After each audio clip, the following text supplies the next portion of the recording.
So you did this last night, the entire tree?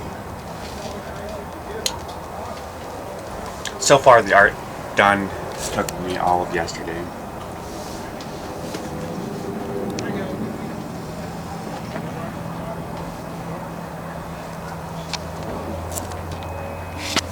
It's nice deep grooves in there. Is this a softer wood? No, I pulled out a bigger wood burner with a big chisel tip. And I used both hands to really carve it a good bunch of marks in very deep. I like this. That bend in there, it's great. The beauty of the natural wood. Right.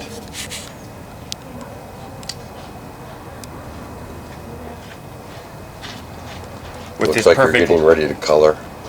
No, there's a lot more wood burning I need to do left on this first half. Cool. You're gonna put another little eagle right up in there. That's kind of cute. This is perfect light angle to really see that carved effect of the wood burning and the.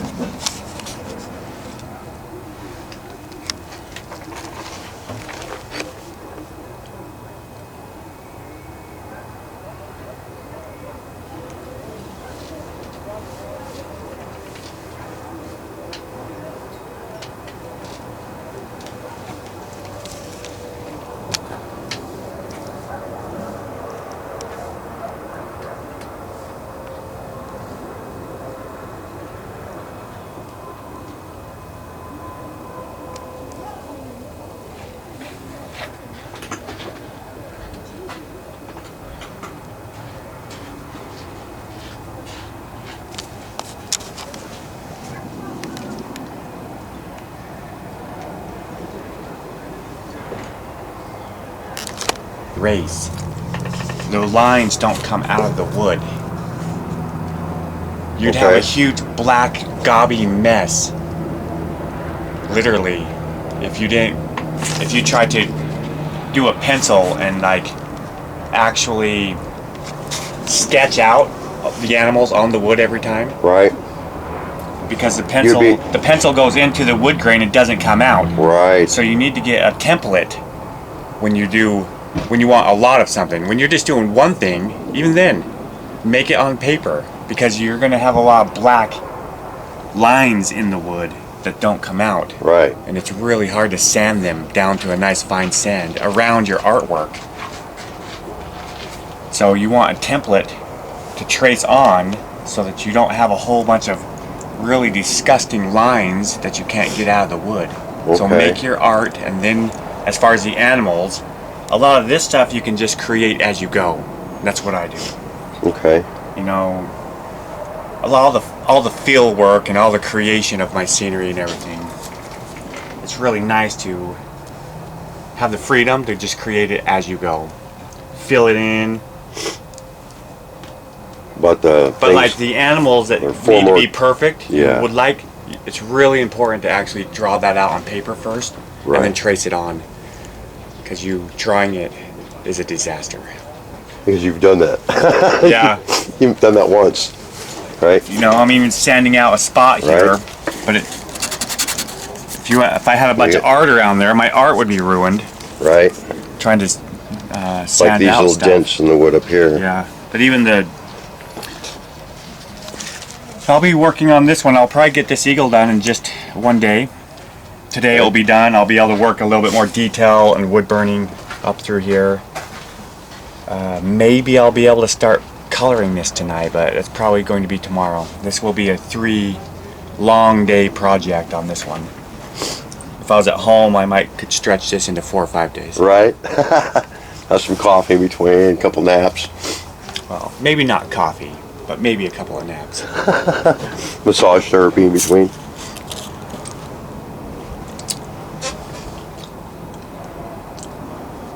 Well, there you go. There you go. Why do you not strive to sell yourself on the internet like so many other people do? Or does the chase after money is just as costly as it is to make the art? Is that a significant waste of resources? Your resources being your creativity and the processes involved, and making a piece of art? I think the majority of the reason why I like to stay out of the internet sales and even galleries and storefronts is that the few shows I do throughout the year, I can sell as much art as I would like to make. There's a ratio of my free time, my family time, and my church time. You know, the things that are most rewarding for me. And art has to be, work in general has to be stuck in balance. That has to be somewhat rewarding too, right? Yes, I could make more money very easily and could get on the internet and become world known or have blue ribbons all over the place. That's right. But then I would have to work more. And that would start cutting into family time and my personal time. Right. So I keep it at an area where I make good money and I have great vacation time each year. And have quality time with your life. Yeah, my life. Right. I'm living to live, not living to work. Right. There's a saying something like that. Right. Living to work and not working to live. Something like that. That sounds more right. That sounds correct. All right. Well, thank you. No problem. Well, check in a little later for some more tips and hints. Mr. Todd Anderson, I appreciate it. Mr. Wayne waddoups.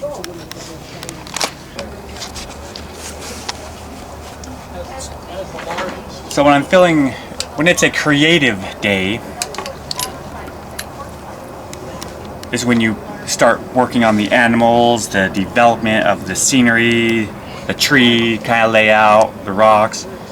On more mind-bogglingly lame days when you just can't do anything. Right. Well, you can still sit down and do pine needles. Fine work. No, pine needles.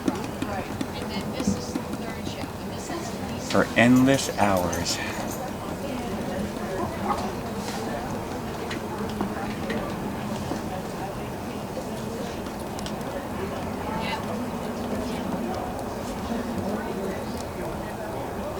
Yeah, well, there's a quartzsite. And this morning, I'm kind of feeling a little bit lazy, so pine needles it is. Pine needles it is. Grass is the same way. It's an easy way to waste a half a day. Like you probably do that with water too, right? Whereas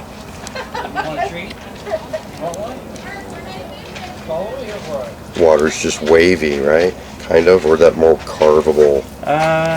Maybe the base. Just the wood burning of water is actually pretty nice and easy. Pretty mindless work. Right.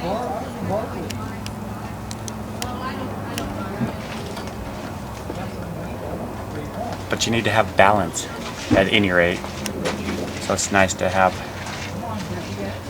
some creative time and mindless time and making money the same.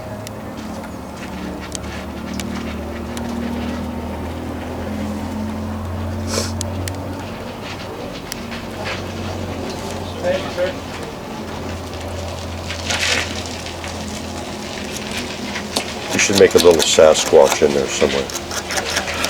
So you have to keep the tip of your wood burning cutting edge honed. Okay. Because it dulls every few minutes. So that's why I hold this knife to actually just run it across and hone the edge so I have a good sharp cut every time. Oh. Otherwise it'll get fat and full of stuff. Yeah, the cuts get fat. The fineness of the product is lost.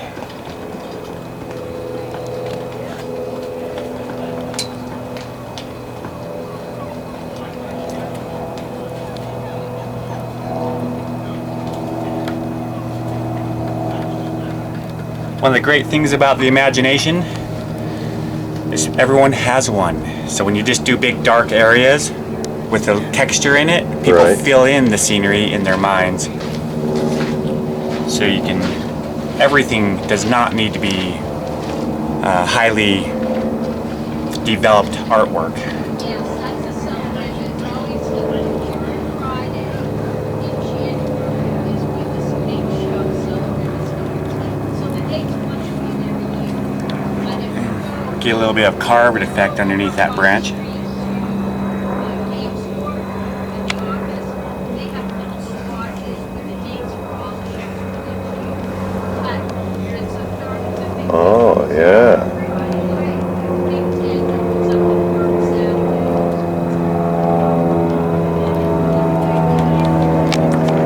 This is the big show. It's what it is. Even though it's carved underneath there, it still needs texture.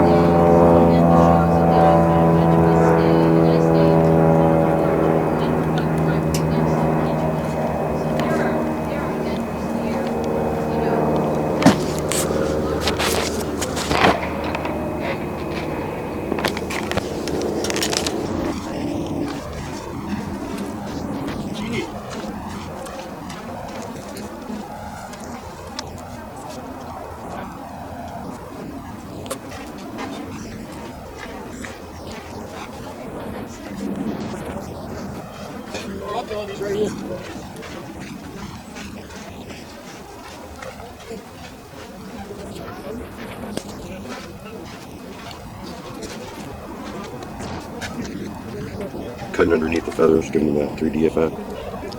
An extra deep Extra deep. burn. Want that carved effect really showing off on this particular. Kind of like a shadow, right? That's right. Kind of like a shadow. Uh huh.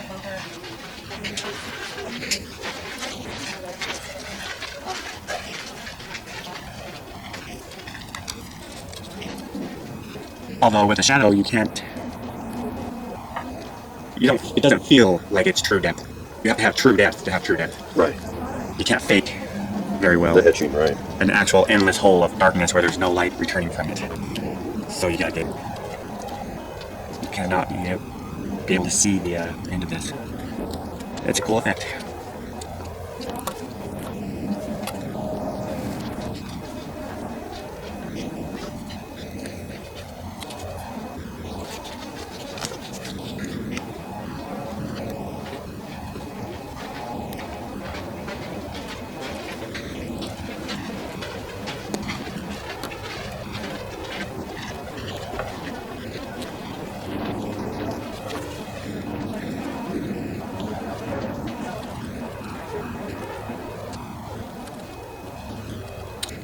This is the time when you really want your tip honed well, right? And often.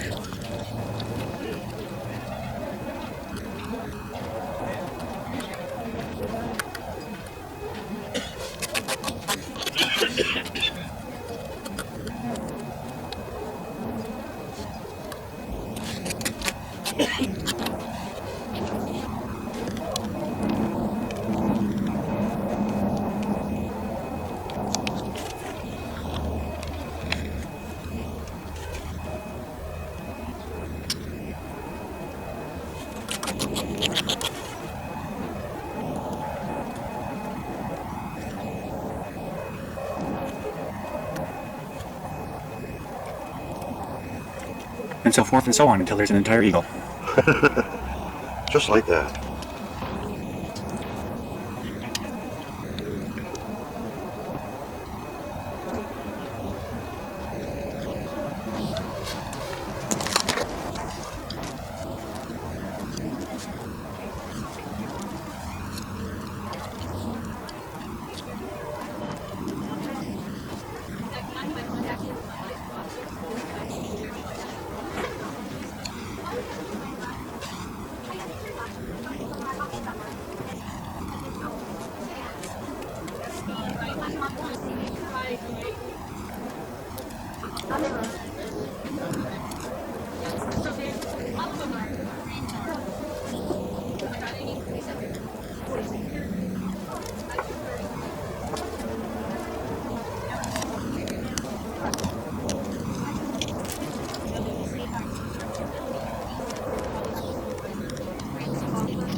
Come on, you guys, take a look. I'm basically carving with a razor blade wood burner. That 3D effect really gives the artwork a lot of extra life.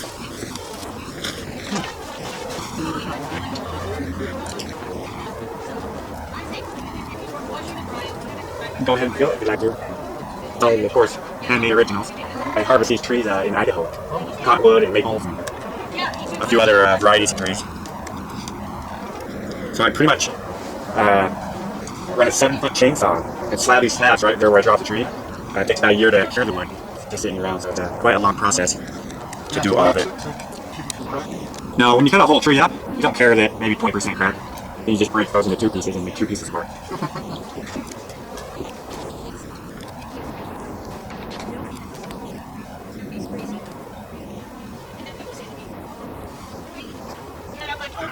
Yeah, like I'm gonna tell you. Thank you very much. Guys, let me know next year how you like these response every year. What do you think?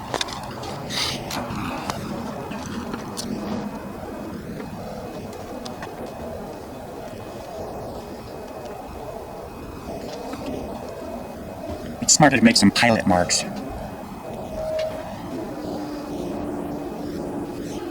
So you don't get sidetracked and make too big of a mistake.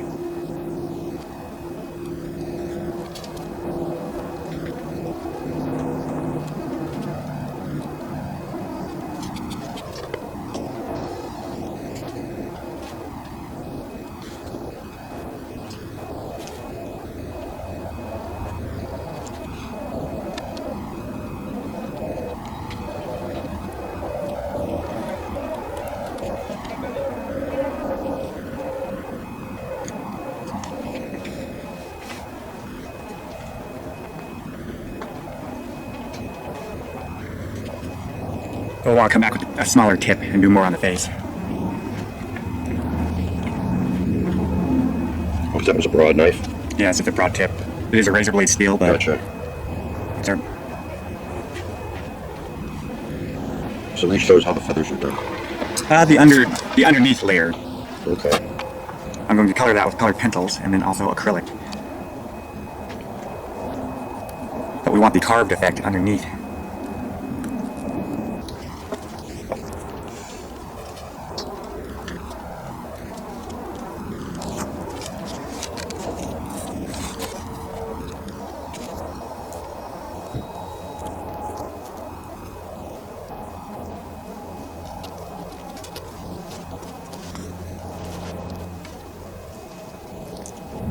There's multiple styles of pretty much everything that I do. So this feather layout, Sure. it's just one of the styles I do. Up here you'd actually see where I create an individual feather.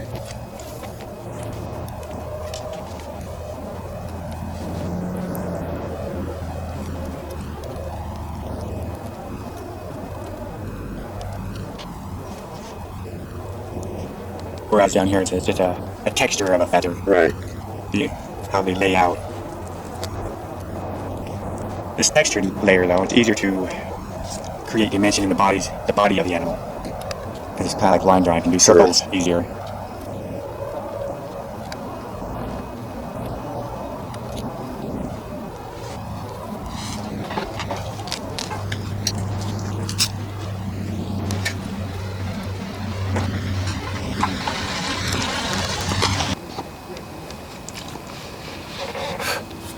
Is it because it's easier to blend in with other colors?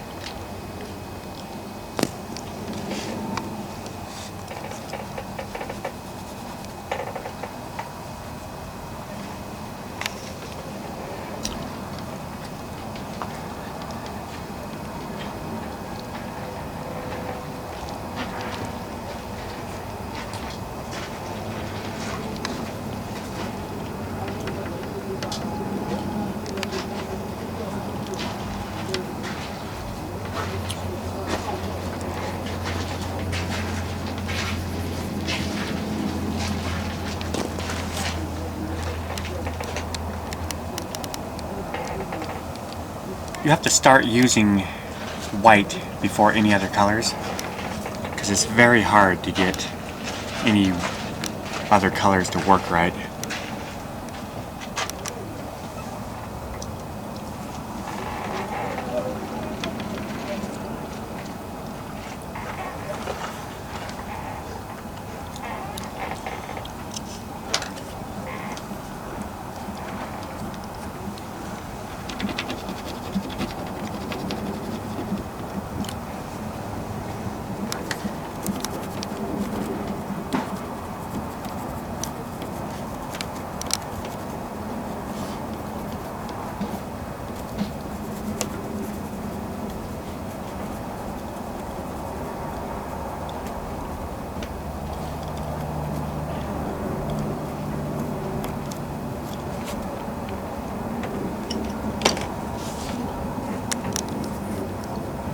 White and gray and green are very important.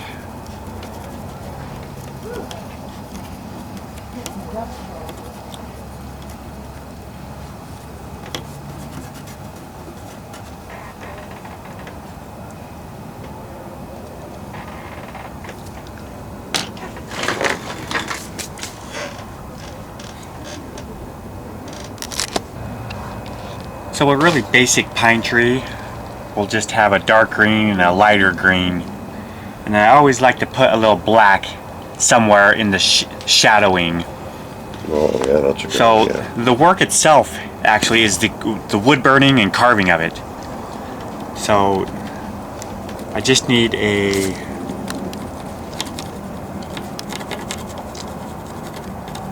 idea of green. Make sure to make your strokes going the same direction, of course, as the side of the tree, like so forth. And go this way on that side.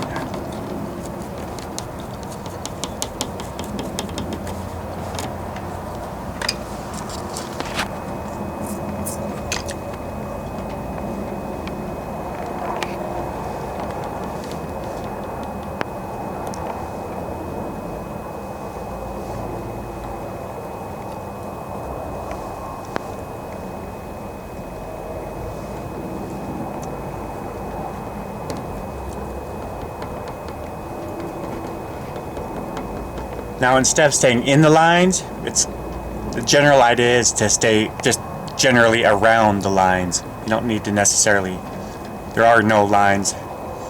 So that green can come out just a little farther in a couple little spots here or there.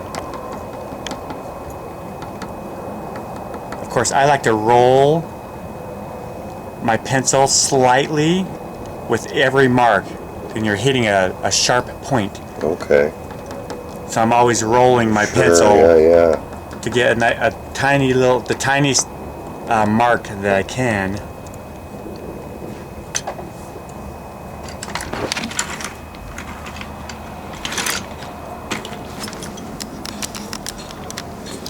And so this tree, you always need some black somewhere. So you come in on this shadow side.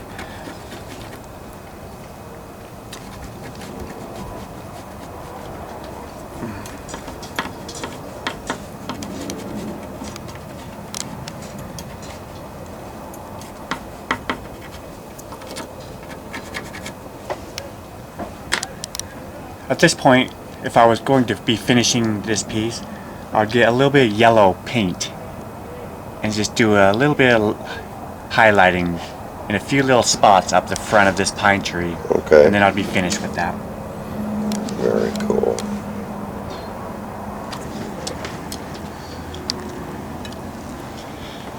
So I use colored pencils on my wood burnings because they glide over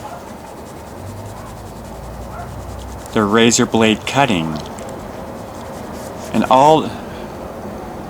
before I mention that the workmanship that wood burning is actually the actual wood burning. So the painting in colored and pencil is relatively quick compared to the wood burning part.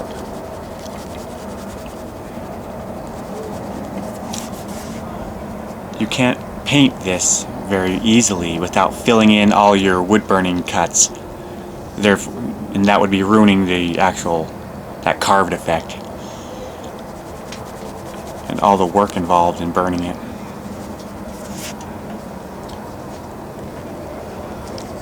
little bit of gray here on top.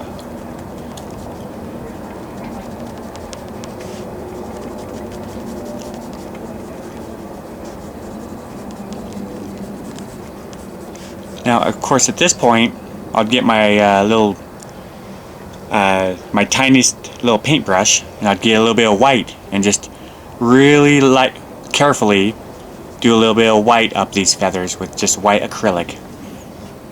The titanium white. Whatever the white is, right?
It's important to start when you're using colored pencils to start with all your lightest colors first.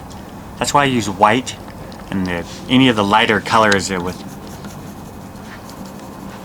the lighter greens or grays. Right here in the blues. You start with the white so that you can actually have more of a light whenever you want to leave that.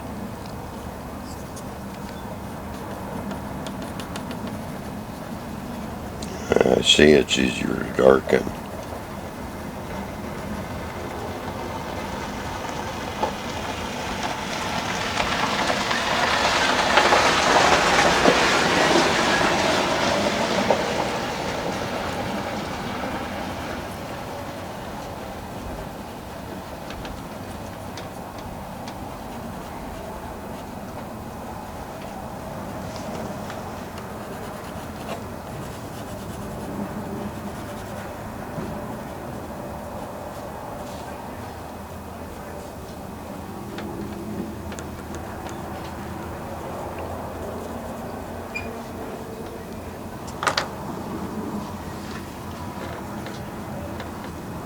It's a light blue, a medium, or just a blue, and then a indigo blue.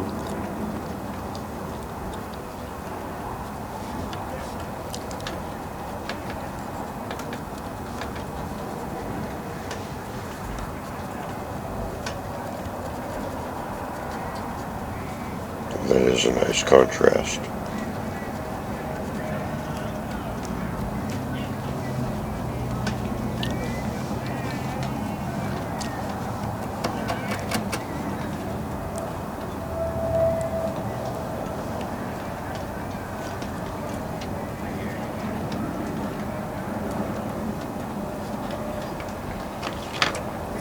Black is always important. You always need a little black and a little white in almost all of your artwork. Well, the type of artwork that I make anyway.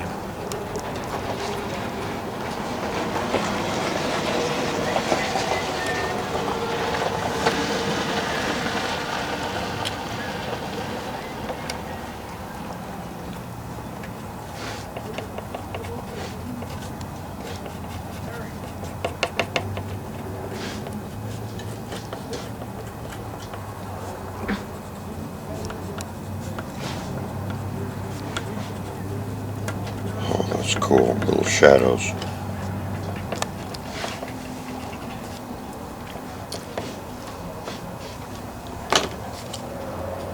I like to blend all those colors with a piece of wood. Right.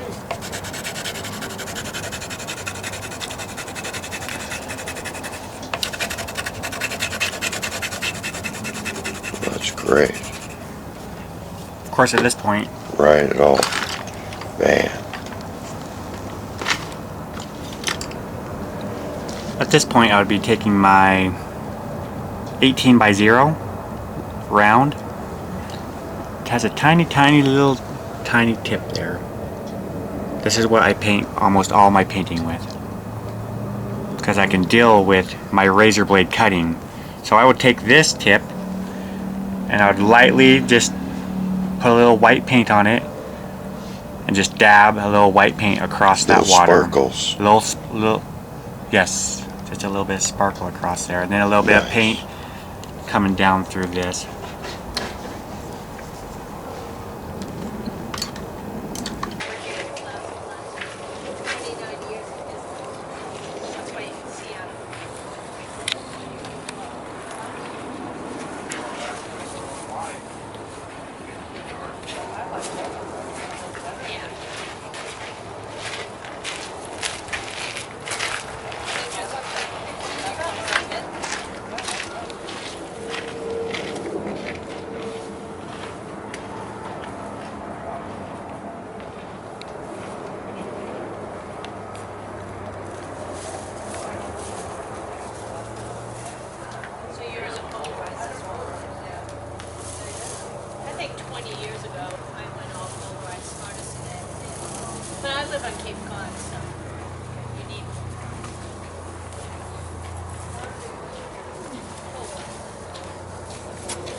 Right up front next to the kitchen guy.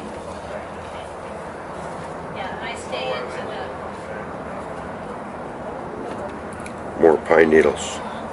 Just a little texture in the branches. My father said, get the very best, put it as low as you can, and quick pickles better than a slick down. He made that up, and that's my 29-year business. I've been coming here 19 years. Yeah. Get caught.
I think I have some.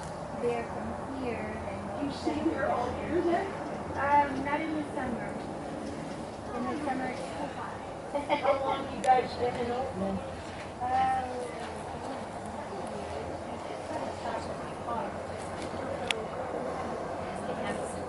Sure. All right, 'cause I've been up there. Oh, you don't have to And take I wonder how business would be, really. that. Totally helps me. My nose isn't running like it usually does. It helps my cough and it helps my anxieties. I've just been taking one out. That's every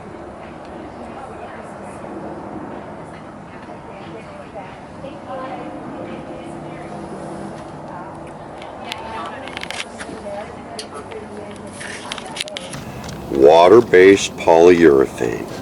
How can Deft. you- Deft. The other brands have serious problems with artwork. Oh yeah? Frothiness when you're using a roller, it's all frothy everywhere. Changes the wood color, the other kinds do.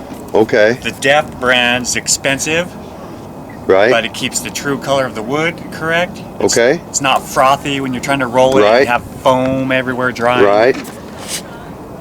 Very cool. And a little roll on. I like to roll it on thick. Okay.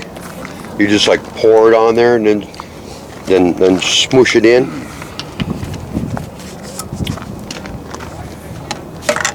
Nope.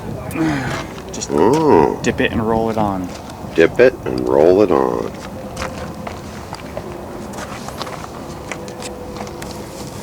Oh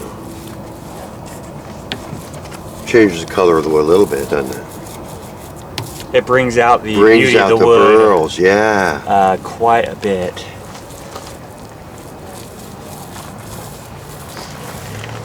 Feeling all the holes. Look at all the holes inside there. Look at that.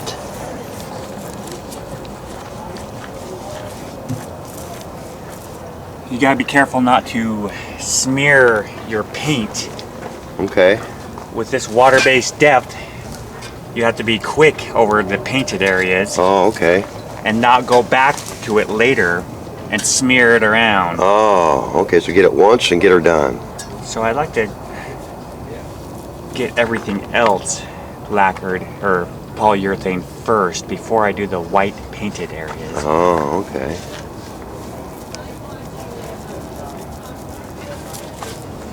Right up in there.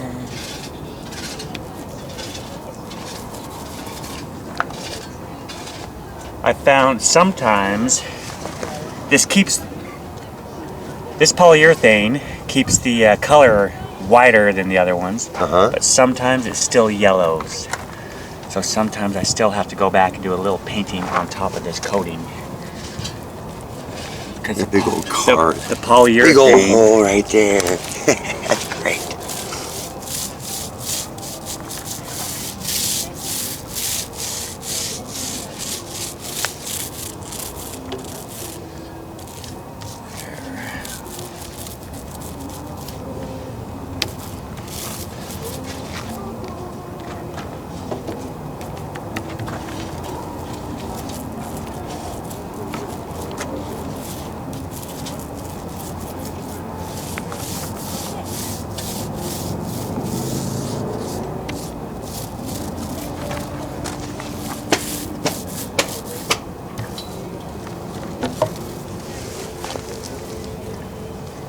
I want to go over everything real smooth to get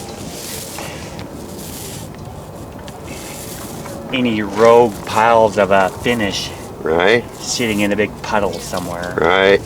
You don't want that.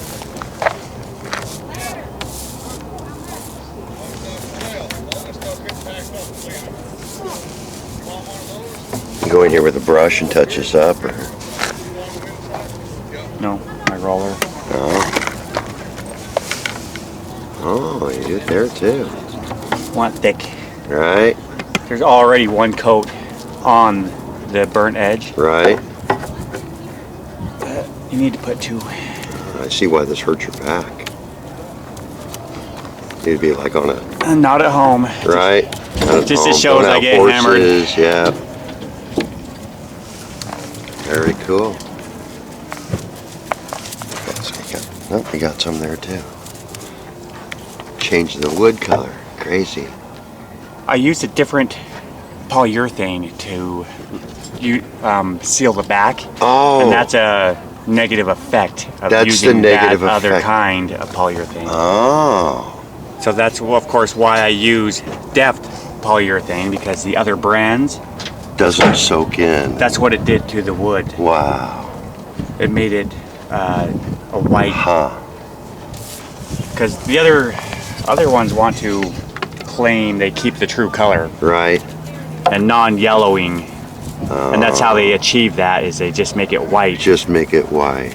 Huh. which not so great for artwork. Right. And unfortunately, the depth polyurethane Yeah. is twice as expensive as everything else. Of course. You could find a gallon of this for maybe $100 or 120, Right. whereas the other stuff's 50, 60 bucks. Right. It's worth the better product. There you go. So there you go, folks. I'm here with Wayne, and we're instructing you on how to seal your piece of artwork when you decide to get off your butt and do it, because you can.